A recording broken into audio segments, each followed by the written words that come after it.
I'm curious if the media is an asset or a liability in these negotiations.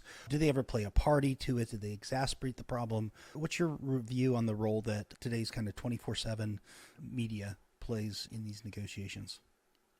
Yeah, when you ask if they're an asset or a liability, and the answer is yes, they can be both. One of the things that's really complicated when we think about hostage taking is the range of different audiences who are at play. Sometimes hostage takings are intentionally kept secret. The perpetrator doesn't want attention. They want something to stay underneath the radar.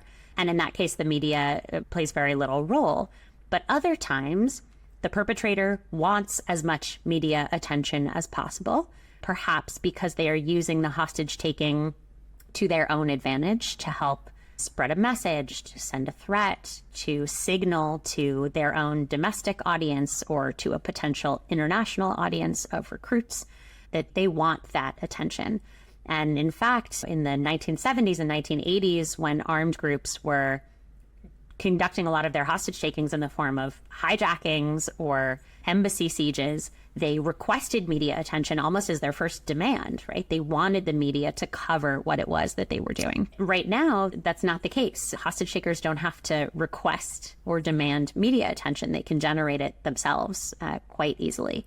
One of the things that a lot of families of hostages in the United States and in other democratic countries around the world think about is that they want to bring more media attention to their case. They want to put the pressure on democratically elected leaders to illustrate the story and the plight of their loved one, to put pressure on their government to make difficult decisions and do what they have to do to bring the hostages home.